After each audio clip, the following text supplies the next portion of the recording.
여러분은 어떤 순간에 꿈을 꾸십니까? 비전이라는 말을 풀어서 일반적인 의미로 설명하면 미래를 향한 가능성 혹은 전망, 꿈이라고 할 수 있습니다. 우리들이 어렸을 때 혹은 청년 시절에는 꿈을 많이 꾸죠. 그 꿈이 꼭 장래희망, 어떤 직업이 될까, 우리가 이야기하는 것처럼 어떤 사람이 될까, 의미 있는 꿈이 아니더라도 우리가 어려서부터 하고 싶은 것이 있을 때, 가능성을 발견했을 때, 혹은 내가 이것이 정말 이 세상에 필요하고 무엇이 옳다라고 생각하면 무엇이 되어야 되겠다, 무엇을 해야 되겠다, 앞으로 미래에는 이런 미래를 내가 펼쳐 나가야 되겠다라는 꿈을 10대, 20대, 30대, 40대 지나가면서 많이 꾸곤 합니다. 그렇다면 우리 성도님들께서는 지금 어떤 꿈을 꾸고 계십니까? 그리고 그 꿈이 이루어지는 것을 보고 계십니까? 그리고 그 꿈이 그치지 않고 주님의 나라에 갈 그 날까지 그 꿈이 그치지 않고 이 땅에서 함께 꿈꾸며 기도하고 계십니까? 이 비전을 기독교적인 의미로 조금 풀어서 설명한다면 하나님께서 주신 우리를 향한 뜻이 있고 말씀이 있는데 그 약속의 근거에서 현실에서 그 미래의 가능성을 찾는 것입니다. 더 정확히 말하면 가능성은 하나님에게 있죠.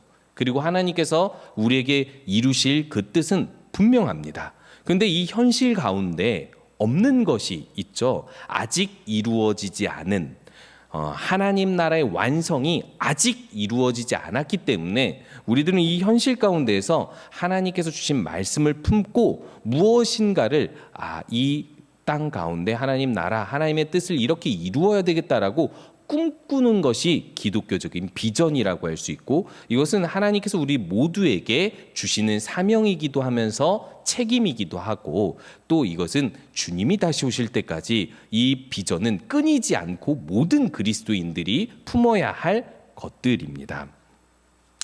오늘은 이 비전을 품고 사는 사람이 어떤 사람인지를 모세를 통해, 이 본문을 통해 살펴보고자 하는데요. 비전을 품고 사는 사람의 특징을 오늘 이 모세와 이제 하나님의 대화, 이 말씀을 통해서 잘 알려주고 있습니다. 12절, 13절에 보니까요. 여호와께서 모세에게 말씀하십니다. 아바림 산으로 올라가서 내가 준 그 땅, 가나안 땅을 바라보라고 말씀하시죠. 그리고 나서 하나님께서 13절에 말씀하시는 것은 모세에게 비전을 심어주는 것 같은 말씀을 하시지 않고요. 그리고 또 지금 모세에게 혹은 이스라엘에게 필요한 말씀을 주시지 않는 것 같은 좀 당혹스러운 미래의 일들을 말씀해 주십니다. 그것은 바로 무엇이냐면 이 땅을 바라보라 말씀하시고 나서 본 후에는 내 형 아론이 돌아간 것 같이 너도 조상에게 돌아갈 것이다. 즉 이 땅을 바라보라 말씀하시고 이 땅을 본 후에 너는 죽을 것이다라고 이야기하는 것이죠. 과연 이게 모세가 어떤 꿈을 꿀 수 있게끔 하나님께서 말씀해 주는 것이라고 우리들은 생각할 수 있을까요?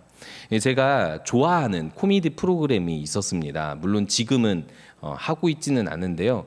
어떤 코미디 빅리그라고 해서 이제 코미디 이제 뭐 꽁트 같은 것들을 이렇게 대결해서 하는 프로그램이에요. 근데 이제 거기서 제목이 석포 빌라라는 제목의 이제 프로가 있었는데 거기서는 어떤 한 집을 배경으로 그 집에 낯선 사람들이 방문하는데 이 낯선 사람들이 상당히 당혹스럽게 무례하게 방문해서 말도 안 되는 것들을 요구하면서 펼쳐진 에피소드들을 그리거든요. 예를 들어서 어떤 사람이 집을 잘못 찾아왔어요.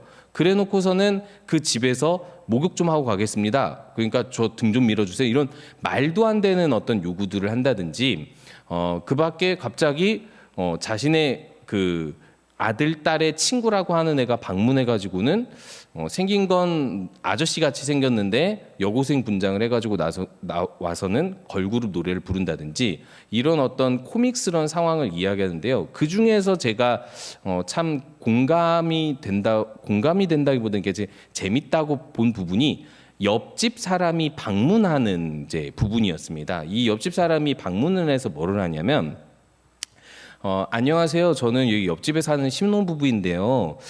지금 방음이 안 돼서 옆에서 이렇게 무슨 이야기를 들어보니까 여기 아이들이 좀 배고프다는 얘기를 들어서요. 저희가 맛있는 요리를 해서 가지고 맛있는 요리를 했습니다라고 하면서 이 반찬 뚜껑 같은 것들을 이렇게 딱 꺼냅니다. 그리고 비어 있는 것을 보여주면서 이렇게 얘기해요. 그래서 저희들끼리 해 먹었어요 하고 가요. 그러면은 이거는 말 그대로 여기 옆집에 배고픈 사람들한테 약 올리는 거잖아요. 그리고 뭐 예를 들어서 피자 2판을 사가지고 와서는 저 여기 옆집에 사는 신혼 부부인데요. 피자 1판을 사러 갔더니 오늘 1판을 더 주는 날이라고 해서 1판을 더 가지고 왔는데 우리들이 다 먹을 거예요 하고 집으로 다시 돌아갑니다. 이런 상황처럼 뭔가 선물을 줄 것처럼 이야기해 놓고서는 주지 않는다. 너한테는 어떤 혜택이 없다라고 하는 것은 사실상 우리 흔히 말하는 약 올리는 행동이죠. 근데 하나님께서 지금 이스라엘에게 약속하여 준 땅이 있고 그리고 이 이스라엘을 인도해온 모세한테 40년 동안 인도해온 모세한테 내가 예전에 이야기했던 대로 너는 이 땅에 들어가지 못할 것이다라고 이야기하면서 이 이스라엘에게 준 땅을 바라보라라고 말씀하신 다음에 본후에는 죽을 것이다라고 이야기하는 것은 도대체 모세에게 무엇을 요구하려고 하시는지 알 수 없을 만큼 당혹스러운 부르심인 것이죠. 그런데 우리들은 이 앞에서부터 계속 살펴왔던 것처럼 이 민수기의 내용이 26장 새로운 인구 조사를 통해서 새로운 국면을 맞이하게 됩니다. 이 36장까지 이 민수기의 내용은요. 이제 1세대에서 세대가 바뀌었다라는 것을 알려주고 가데스 바네아 정탐 때 들어가지 못했던 이 1세대 사람들이 모두 다 죽고 이제는 2세대가 가나안 땅에 들어가게 될 것을 암시하는 이야기들이 계속 펼쳐지게 되는데요. 이 가나안 정복의 준비를 하기 위해서 27장 마지막 이 본문에서는 하나님께서 모세에게 여호수아를 새로운 후계자로 지명하면서 모세 네가 14절에서 나온 것처럼 신광야에서 회중이 분쟁할 때 내 명령을 거역하고 무리바 물가에서 내 거룩함을 그들의 목전에서 나타내지 아니하였던 그때에 말한 것처럼 너는 이 땅에 들어가지 못할 것이다. 하지만 난 새로운 지도자를 지명하여서 이 지도자를 통하여서 끝내 이 땅에 모든 이스라엘이 들어가게 할 것이다라고 후계자를 임명하고 있습니다. 그런데 굳이 이 앞에 12절 13절이 필요할까요? 그냥 여호수아를 18절에서부터 여호와께서 모세에게 이르시되 눈의 아들 여호수아는 하면서 여호수아를 어떻게 그 직위를 승계하면 되는지 알려주시면 되는 겁니다. 그런데 왜 굳이 하나님께서는 모세에게 아바림 산에 올라가 그 땅을 바라보라 하시고 모세가 곧 죽을 것이라는 이야기를 하시면서 직접적으로 여호수아가 지도자로 승계될 것을 먼저 이야기하시지 않는 것일까요? 제가 앞에서 이야기했던 것처럼 이것이 약 올리는 것이 아니라면 하나님께서는 모세가 능동적으로 하나님의 비전을 보고 구하길 원했다라는 것을 말씀을 통해서 살펴볼 수 있습니다.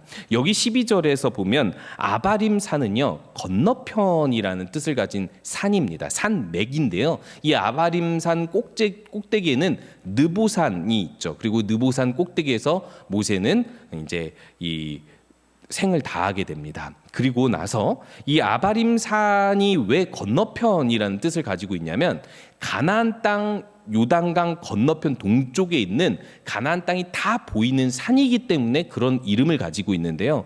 가나안 땅을 모세가 다 볼 수 있게 하는 산이라는 의미로 오늘 여기서 장소를 이야기하고 있는 것이고요. 그리고 모세에게 하나님께서는 이렇게 말씀하십니다. 가나안 땅을 바라보라라고 말씀하시지 않고 이스라엘에게 준 땅을 바라보라라고 이야기합니다. 내가 이스라엘에게 준 이 한 문장은 무엇을 이야기하고 있죠? 그곳은 가나안 땅으로서 너의 눈에 보이는 현실이 있는 땅이 아니라 내가 약속한 너희들에게 선물 주시기로 한 40년 전에 약속했던 아니 그보다 더 앞서 아브라함 때부터 약속했었던 그 땅이라고 하나님께서는 말씀의 근거에서 이 땅을 바라보라라고 말씀하십니다.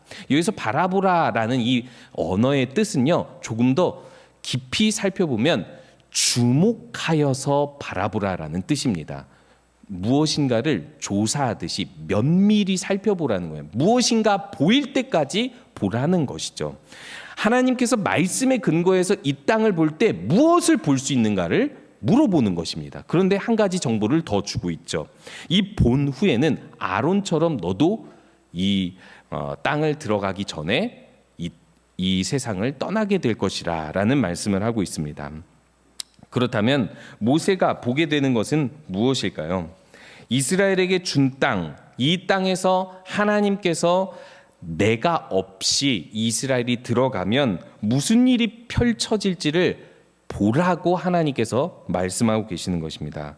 결국 하나님께서는 모세 없이 모세의 후대의 후계자를 세워서 이스라엘 사람들이 안전하게 이 땅을 들어갈 수 있도록 먼저 모세가 어떤 비전을 가지고 이 땅을 바라보면서 기도하기를 원하셨던 것이고, 그래서 15절에서부터 모세는 적극적으로 하나님께 자신이 무엇을 구해야 할지를 알고 기도하기 시작합니다. 그렇다면 우리들은 어떠합니까? 우리들은 하나님께서 주신 그 땅을 바라보면서 더 주목하여 보면서 우리 앞에 펼쳐진 모든 하나님의 땅 가운데에서 비전을 품고 살아가고 계십니까? 하나님께서 주신 그 말씀이 무엇이든 간에 그것이 앞으로 내가 있을 곳이든 내가 있는 곳이든 그것과 상관없이 하나님께서 주신 비전을 품고 기도하고 또 행할 수 있으십니까? 그렇다면 하나님께서는 그 비전을 품고 우리가 기도하고 능동적으로 먼저 행할 것을 요구하고 계신 것이죠. 그렇기 때문에 우리가 먼저 이 본문에 앞서 살펴봐야 할 것은 하나님께서 여호수아라는 후계자를 지명하시기 전에 모세가 먼저 하나님께 구했다라는 것은 이미 하나님께서 준비하셨음에도 불구하고 하나님의 계획은 다 있음에도 불구하고 하나님의 영을 모세에게 주시고 하나님 약속의 근거에서 비전을 먼저 품고 우리가 능동적으로 그 모든 것들을 구하며 앞서 나가기를 원하신다라는 것입니다. 우리가 어디에 있든 그리고 어떤 일을 하든 누구와 같이 살아가든 그것이 교회이든 일터이든 가정이든 우리가 계속해서 주일 말씀 여호수아를 통해서 살펴보는 것처럼 모든 곳이 하나님의 땅이 될 수 있습니다. 나 자신, 나의 인격, 나의 신앙이 될 수도 있고 내가 경험하고 있는 모든 공동체, 심지어 불신자와 섞여 살아가는 그 모든 공동체가 하나님의 땅이 될 수 있습니다. 우리가 그 현실을 하나님께서 주신 말씀의 근거에서 바라본다면 말이죠. 그리고 어떤 미래를 상상하고 그 미래를 펼쳐나가기를 원하고 기도한다면 그 모든 것은 우리의 비전이 될 수 있고 하나님께서 그 비전을 주실 수 있을 것입니다. 제가 처음 사역할 때 청년 시절 목사님이 저를 이제 불러서 첫 사역지에 가게 되었습니다. 작은 교회였고 사실상 이제 개척해서 성장하는 교회였는데 이제 앞서 이제 목사님이 갑자기 암에 걸리셔서 세상을 떠나는 바람에 저를 부르신 목사님이 다시 가서 이제 분열된 성도들 가운데 이렇게 재개척을 하는 시기였어요. 8명의 성도들을 데리고 다시 재개척을 해 나아가시는데 그분이 원래 선교에 관심이 많았고 특별히 북한 선교에 관심이 많으셨기 때문에 이 선교의 일들을 많이 하는 것은 알고 있었는데 제가 이제 그 재개척이 된 작은 교회에 가서 사역을 하려고 갔더니 너무 많은 일을 맡기시는 거예요. 근데 그 일 중에 제가 전혀 해보지도 않고 상상해보지도 않았던 일 중 하나가 뭐였냐면 요양원 사역이었습니다. 그 작은 조그만 교회가 요양원 3개의 예배 인도를 하는 거예요. 그리고 요양원 한 곳에 저에게 이제 예배 사역을 맡긴 거예요. 근데 저는 사실 좀 약간 무조건 순종하는 스타일이 아니기 때문에 저 생각해 보겠습니다. 목사님 이거는 제가 좀 할 일이 아닌 것 같은데요. 지금도 저는 일이 너무 많습니다. 이렇게 얘기를 했는데 목사님께서 그럼 생각해 보세요 하고 그 다음 주에 바로 이제 임명하셨어요. 뭘 생각을 해봅니까? 그냥 하세요. 이러고 이제 하게 됐는데 요양원 예배를 왜 제가 두려워했냐면 무슨 설교를 해야 될지 모르겠는 거예요. 그 어린 나이에 20대 중반에 첫 사역을 나가서 내가 뭘 이분들한테 설교할 수 있을까?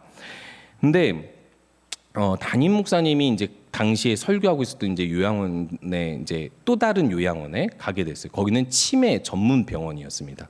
근데 그곳에 갔는데 저는 더 궁금한 거예요. 치매이신 분들을 예배 인도를 하면서 무슨 설교를 할지가 궁금하더라고요. 그런데 영상 하나를 보여주는데 그 영상이 뭐였냐면 그 교회에서 이제 사역하고 있는 캄보디아 고아원 아이들의 뭐 여러 가지 영상이었어요. 그 영상이 끝나고 나서 뭐라고 말씀하시냐면 여러분들이 매주 내신 헌금으로 이 아이들이 이렇게 생명력 있는 삶을 살고 있습니다라고 보여주는 거예요. 근데 저는 진짜 너무 깜짝 놀랐습니다.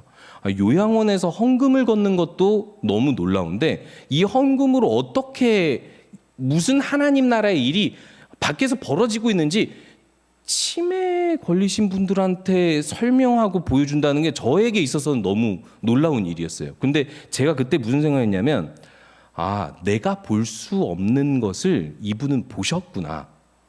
치매에 걸리신 요양원의 이 분들에게도 자신이 헌금을 내고 있다는 사실조차 잊어버릴 수 있는 이 분들에게 1,000원, 2,000원의 헌금으로 매주 낸 것으로 이렇게 캄보디아 고아원 아이들이 잘하고 있다는 것을 보여주고 하나님 나라의 일들이 이루어지고 있다는 것을 보여줄 수 있다는 것 자체가 저는 너무나도 충격적이었고 그때부터 제가 어떤 비전을 품어야 될지를 다시 깨닫고 다시 고민하고 다시 기도하기 시작했던 그런 어떤 첫 사역지에서의 경험이 아주 강렬하게 남아 있습니다. 그렇다면 우리들은 뭘 할 수 있죠? 우리의 나이에서 우리가 할 수 있는 능력에서 우리가 살아가고 있는 터전에서 우리들은 뭘 할 수 있죠? 하나님께서 꼭 구체적으로 이거다, 교회에서 구체적으로 이거다라고 우리에게 맡겨줘야지만이 비전입니까? 아니요. 우리가 찾아내야 비전입니다. 우리가 말씀에 근거해서 먼저 우리 안에서 능동적으로 소망하고 볼 수 있고 찾아낼 수 있는 것이 비전인 것입니다. 하나님은 우리에게 그런 방식으로 비전을 알려주시기 때문인 것이죠. 그렇다면 오늘 모세가 품은 비전은 무엇일까요? 먼저 모세가 품은 비전은 이렇게 이야기하고 있습니다. 16절에 여호와 모든 육체의 생명의 하나님이시여 원하건대 한 사람을 이 회중위에 세워주시옵소서라고 이야기하죠. 모세는 뭘 본 걸까요? 아바림산 위에서 이스라엘에게 준 땅을 볼 때 이 땅은 내가 들어가지 못할 거야. 내가 얻을 수 있는 이 혜택을 가데스 바네아 사건 때문에 38년이나 광야에서 방황하다가 결국 이 이스라엘 사람들 때문에 내가 연약한 모습을 하나님께 보여드렸고 그래서 나도 이 가나안 땅에 못 들어가게 되었구나. 이게 아닙니다. 모세는 이런 관점으로 보지 않았어요. 미래를 향해서 뭘 보게 되냐면 내가 가지 못할 땅에 반드시 하나님께서는 이스라엘에게 이 땅을 줄 텐데 이 2세대 다음 세대가 들어갔는데 거기에 내가 없네. 빈자리를 본 겁니다. 빈자리. 그런데 모세가 그 빈자리를 보면서 하나님은 역시 40년 동안 이스라엘이 방황하게 하시면서 이스라엘이 지금까지도 못 들어갔는데 내가 없는 이 자리에 더 하나님께서 적합한 사람을 세우시지 못했겠지? 하는 어떤 불신과 의심을 가지고 빈자리를 본 게 아니라 모세는 뭘 깨닫게 되는 거냐면 내가 지금 하나님께서 이 땅을 바라보라고 할 때 내가 기도해야 할 것, 나의 책임, 내가 이 땅에 들어가지 못하게 된 것은 결국 나의 죄 때문인데 지금 내가 구해야 할 것이 무엇인지 하나님께서는 말하라고, 비전을 품으라고, 기도하라고 말씀하시는구나. 자신의 책임을 느끼고 기도하기 시작하는 겁니다. 그것이 무엇이냐면 나 대신 한 사람이 세워지는 것입니다. 나 대신 한 사람. 모세를 대신할 사람이 있을까요? 여러분은 어떻게 생각하십니까? 너무나도 우리들은 잘 알고 있습니다. 여호수아가 모세를 대신하는 사람이고 그리고 여호수아를 통해서 이 일이 하나님의 약속이 이루어졌어요. 그런데요. 그냥 이 당시의 사람이라고 했을 때 여호수아가 모세를 대신할 사람이라고 과연 우리들은 상상할 수 있었을까요? 대신 못하죠. 모세는 너무나도 뛰어난 첫 성경 기록자였습니다. 그리고 또 모세를 통해서 하나님께서 보여주신 기적은요, 누군가의 기름 부음이 없어도 모두가 인정할 만한 기적이었고 하나님의 역사였습니다. 모세를 대신할 만한 사람은 이 당시에는 도저히 찾을 수 없었을 거예요. 여호수아는 그 발톱에 때만도 못하다라고 생각했을지도 모릅니다. 그런데 모세는요, 하나님께 이것을 요청할 때 한 가지 신뢰를 가지고 요청하기 시작합니다.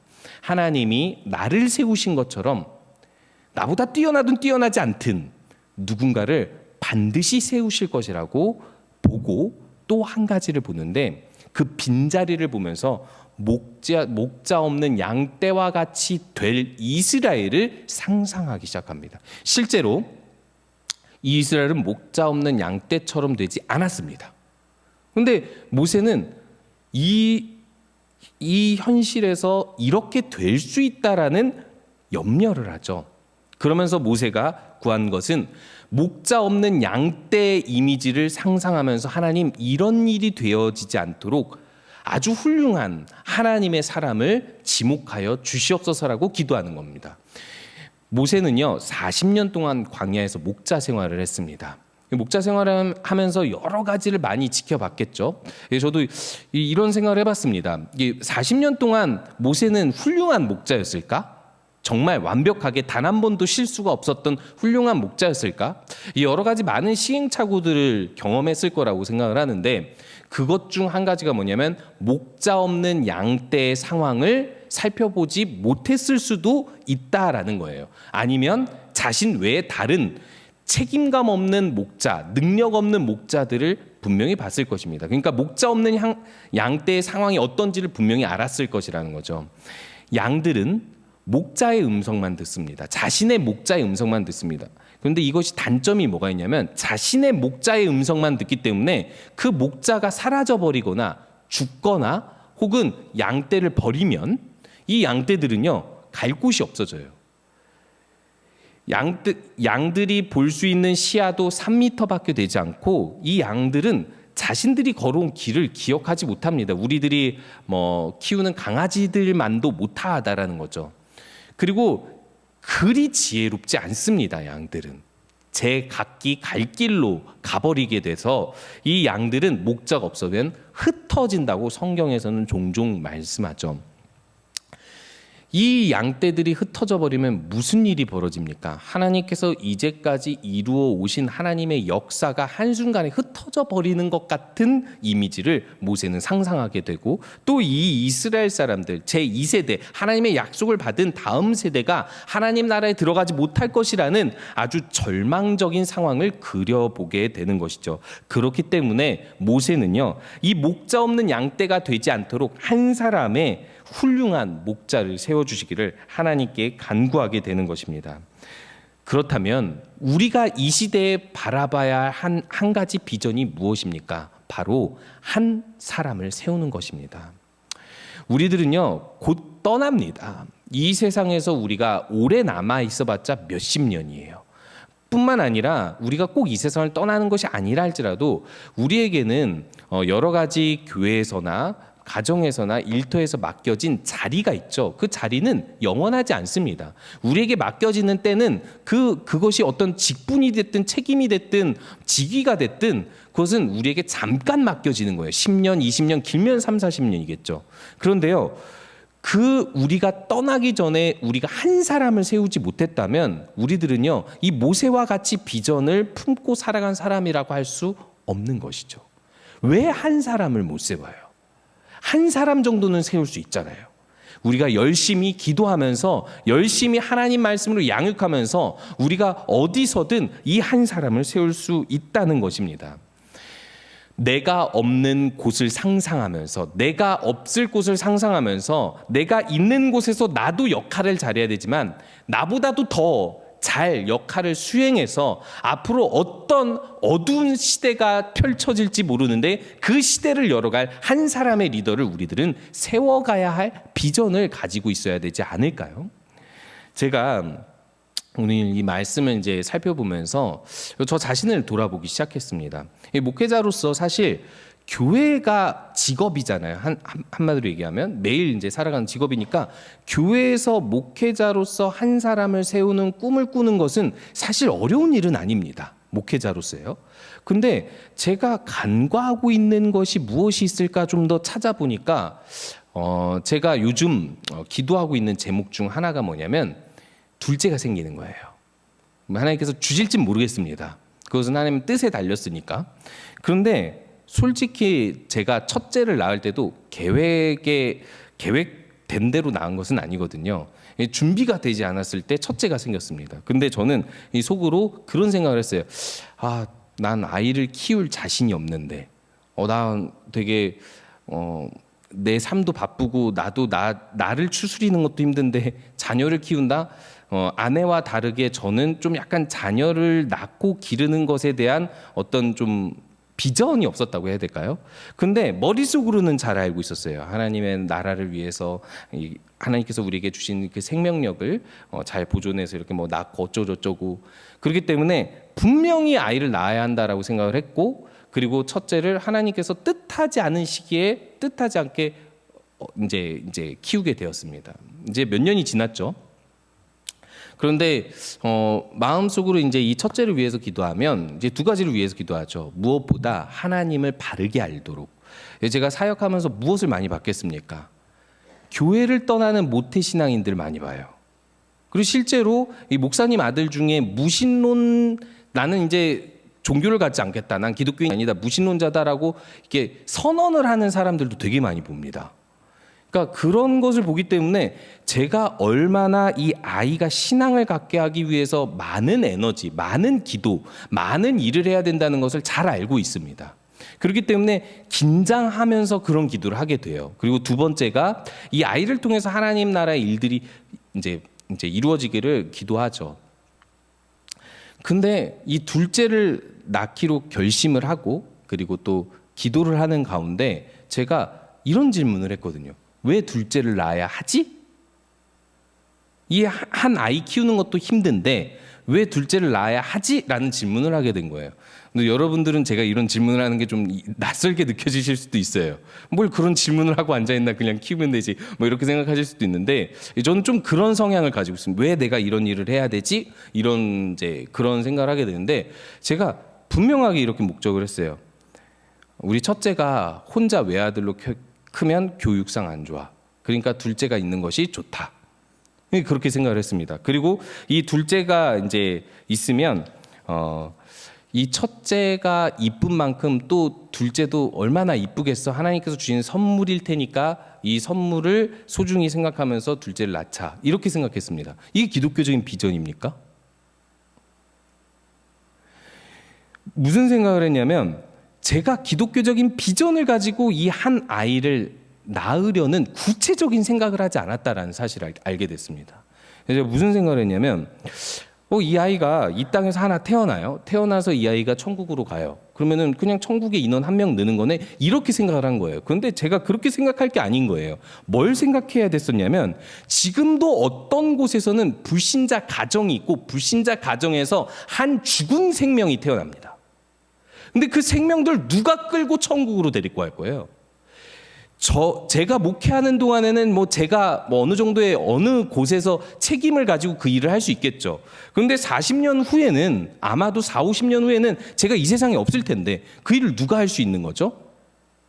첫째 아이, 그리고 하나를 더 하나님께서 주시면 둘째 아이가 또 그 일을 하겠죠. 그럼 한 아이가 평생 동안 10명을 천국에 데리고 간다고 쳐볼게요. 그럼 둘째 아이가 생기면 10명이 더 구원받을 수 있는 거 아닙니까? 근데 그런 비전이 없이 제가 둘째를 낳으려 하고 있다라는 이 자신을 이 말씀을 통해서 살펴본 거예요. 내가 비전이 없었구나. 비전 없이 둘째를 낳으려고 했구나라는 것을 발견했습니다. 그렇다면 제가 이런 예를 들지만 여러분들도 역시 어딘가에서는 비전 없이 주의 일을 하고 있지는 않은지 살펴봐야 된다는 겁니다. 우리에게는 하나님께서 주신 사명과 책임이 있습니다. 한 목자를 세우라는 책임. 내가 없을 때에도 나보다 더 뛰어난 한 목자를 세우라는 하나님께서 주신 비전이 분명히 있다는 사실을 기억하시기 바랍니다. 그렇다면 어떻게 이 목자를 세울 수 있는 것일까요? 오늘 이렇게 모세가 구하자마자 이제부터 하나님께서는 구체적으로 이 목자 한 사람 세우는 것을 말씀해 주고 계십니다. 먼저 이렇게 이야기하시죠. 18절 보니까 여호와께서 모세에게 이르시되 눈의 아들 여호수아는 그 안에 영이 머무는 자니 너는 데려다가 그에게 안수하라고 이야기합니다. 안수한다라는 건 손을 대고 그 사람에게 임명을 한다는 거죠. 기름 부음을 받는 것과 똑같은 겁니다. 그 다음 지도자로 후계자로 임명하라는 것입니다. 이제 새로운 지도자가 임명이 될 것인데 여기서 중요한 것은 그 안에 영이 머무는 자입니다. 이미 하나님이 하나님의 영을 여호수아 가운데 두시고 준비하셨다라는 거예요. 이 하나님께서 이 모든 일들을 이루시기 위해서 후계자를 준비하시고 하나님의 영을 주어서 그 사람이 하나님의 영으로 모든 일을 행할 수 있도록 하셨다라는 것을 이야기해요. 이것은 한마디로 이야기하면 하나님께서 그 사람에게 자격을 주시고 능력을 주시고 모세와 같은 비전을 주셨다라는 것입니다. 이 일을 누구를 통해서 무엇을 통해서 하시냐? 성령을 통해서 일하십니다. 우리가 계속해서 금요 기도회 때 성령에 대해서 우리가 다시 한번 말씀을 살펴보잖아요. 성령이 누구며 무엇을 하실 수 있으며 그 성령을 우리가 어떻게 구해야 되는지 살펴보았는데 이 일을 하나님께서 하시는데 그럼 우리가 해야 될 일은 뭐죠? 하나님께서 어차피 성령으로 그 사람을 세우시고 준비하실 것이니까 우리들은 할 일이 없습니까? 아닙니다. 기도하라고 말씀하시죠. 그래서 성령으로 한 사람이 세워지도록 우리가 그 사람이 누군지는 몰라도 혹은 우리가 누군가를 지목했다고 했을 때 그 사람을 위해서 어떻게 기도해야 되는지 골로새서 1장 9절 10절에서는 바울이 성령을 구하는 이 장면을 통해서 우리는 살펴볼 수 있습니다. 9절과 10절을 제가 읽어드리도록 하겠습니다. 이로써 우리도 듣던 날부터 너희를 위하여 기도하기를 그치지 아니하고 구하노니 너희로 하여금 모든 신령한 지혜와 총명에 하나님의 뜻을 아는 것으로 채우게 하시고 주께 합당하게 행하여 범사에 기쁘게 하고 모든 선한 일에 열매를 맺게 하시며 하나님을 아는 것에 자라게 하시고 성령으로 그 사람이 믿음을 갖게 하시고 그 사람이 변화되게 하셔서 하나님의 뜻을 이루는 또 한 사람을 세우시도록 바울은 기도했다라는 것입니다. 이것이 우리가 먼저 선행해야 될 것이라는 거죠.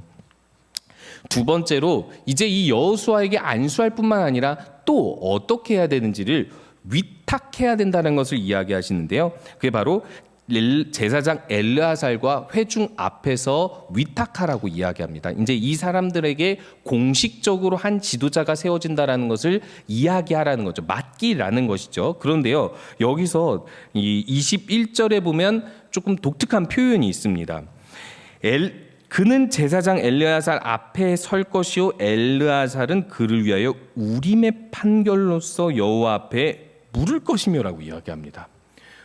여호수아가 혼자 지도자가 되는 게 아니라 여호수아에게 제사장 엘르아살을 붙여주신다라는 건데 이 제사장 엘르아살이 가지고 있는 역할 우림과 둠밈을 제사장이 여기 흉패에다가 이렇게 두고 있다가 하나님의 뜻이 가하냐 부하냐를 물을 때 이 두 개를 던져서 확인을 하잖아요. 한마디로 얘기해서 하나님 말씀이 어떠한지를 알게 하기 위해서 제사장들에게 이 우림과 둠밈을 주셨는데 이 우림의 판결을 동행하게 해서 여호수아가 어떤 뜻을 하나님께 받든지 행하든지 비전을 갖든지 그것이 무엇이든 간에 이 제사장 엘르아살의 우림의 판결이 함께하도록 지시하신 거예요. 자, 그러면 이것은 모세에게는 있었던 일일까요? 없었던 일일까요? 물론 이제 제사장을 하나님께서 세우시면서부터 모세에게도 이런 역할이 병행했을 것이라고 우리들은 추측해 볼 수는 있지만은 모세가 그러했다라는 본문을 찾기는 어렵습니다. 이게 좀 다른 표현으로 이야기하면 모세는 이런 것 없이도 하나님께 직접적으로 계시를 받아서 이 모세가 하나님께 시내산 위에 올라가서 계명을 받기도 하고 그러잖아요. 그러면 우리들은 이렇게 비교할 수 있죠. 모세와 여호수아의 능력의 차이인가? 존재의 차이인가? 하나님은 차별화 두신 건가? 모세는 더 뛰어나고 여호수아는 더 부족하니까 여호수아에게는 제사장 엘르아살을 붙여주는 것일까? 아닙니다. 하나님께서는요 모세에게 계속해서 체계를 세우게 하시는데 모세에게 70장로들을 받게 하시고 그리고 또 50부장 100부장도 세우게 하시죠. 그뿐만 아니라 제사장을 세워서 이 예배하는 일에 있어서 성막이 건축되면서부터 하나님께서는 이 하나님의 일을 이루기 위해서 다른 사람들을 함께 일하게 하시도록 붙여주시는 것을 볼 수 있습니다. 그래서 여호수아도요, 이 모세의 때와 다른 이 시대에 조금 더 하나님의 뜻에 부합한 삶을 살아갈 수 있도록, 그런 사역을 할 수 있도록 하나님께서 엘르아사를 붙여주신다라는 것을 이야기할 수 있습니다. 그러니까 볼 수 있는 것이죠. 그렇다면 왜 그럴까요? 결과적으로만 살펴보면 모세와 여호수아, 제가 괜히 비교해 보는 거예요. 모세와 여호수아 중에 결과적으로만 살펴보면 누가 더 뛰어납니까? 결과적으로만 보면 여호수아죠. 그렇잖아요. 모세는 아주 치명적인 실수를 해서 가나안 땅에 못 들어가요. 그런데 여호수아는요, 물론 여호수아서에 보면은 기브온 족속들한테 속은 적도 있고 아이성에서 자신이 놓쳤던 부분 때문에 패배했던 그런 어떤 이제 경우가 있기 때문에 완벽하지는 않았다는 것은 알 수 있지만 모세처럼 그렇게 치명적인 실수를 하지는 않았고 여호수아를 통해서 가나안 땅에 이스라엘 백성이 안전하게 들어가게 됩니다. 그리고 여호수아가 이제 마지막에 이 백성들이 오로지 하나님만 섬길 수 있도록 선언을 하는데 모두가 그것에 동의하면서 여호수아가 끝나게 돼요. 어떻게 보면 결과적으로는 모세보다 더 뛰어나 보입니다. 여호수아가 더 뛰어난 걸까요? 물론 우리들은 하나님이 뛰어나시니까 하나님의 완전한 뜻이 그때 이루어지기를 하나님께서 계획하셨으니까 그런 것이죠 라고 이야기할 수 있지만은 그냥 한번 두 사람을 비교해 본다면 그렇다라는 것입니다. 그렇다면 이 결과만 살펴보았을 때 하나님께서는요, 모세의 연약함 뒤에 모세를 통하여서 그 연약함을 보완할 수 있는 또 하나의 체계를 하나님께서 만들어 가셨다라는 거예요. 그러니까 여호수아 한 사람으로 안 된다라는 것을 이야기해주고 있다라는 것이죠. 이 제사장 엘르아사를 통하여서 한 공동체를 세워서 이 언약 공동체가 하나님 말씀 안에 바르게 세워진 이 공동체를 통하여서 더욱더 하나님의 뜻에 부합한, 이 하나님의 뜻에 떠나지 않는, 좌로나 우로나 치우치지 않는 공동체를 세우게 하셨다라는 거예요. 이것이 바로 교회입니다. 하나님 말씀을 가지고 함께 나누고 함께 서로를 격려하면서 좌로나 우로나 치우치지 않도록 서로를 함께 세워가는 그런 공동체. 하나님께서는요, 여호수아를 모세를 통해 세우실 때 바로 이런 공동체를 만들어 가신 거예요. 말씀이 이끄시지만 이 말씀을 함께 공유하는, 서로 공유하는 그 공동체를 세워주셨다라는 것이죠. 우리가 이 말씀을 통해서 다시 한번 돌아봐야 할 것이 있습니다. 우리들은 하나님께서 주신 비전으로 좀 더 능동적으로 우리가 가진 이 모든 현실, 세상 가운데 하나님 나라를 이루려고 하고 있는지, 구체적인 비전을 갖고 있는지, 그리고 또 각 우리가 소속된 그곳에서 이 시대를 이끌어갈 새로운 한 사람을 세우기 위하여 기도하고 또 그렇게 공동체를 세워가며 하나님 말씀으로 그런 한 사람을 세워가고 있는지를 돌아볼 필요가 있습니다. 이 우림의 판결은 좀 다른 표현으로 이야기하면 하나님의 말씀이라고 할 수 있습니다. 우리가 하나님 말씀과 기도와 그리고 공동체를 통해서 한 목자, 한 사람을 세워간다면 제가 아까 잠깐 예로 들었던 것처럼 둘째 아이 하나 낳는 것처럼 더 많은 하나님 나라의 백성들을 구원할 수 있는 것입니다. 그렇게 하나님 나라를 더 확장해 나갈 수 있다는 것이죠. 그것이 우리 가운데 믿음으로 비전이 세워진다면 반드시 하나님은 우리를 통하여서 일하실 것입니다. 우리 함께 기도하겠습니다.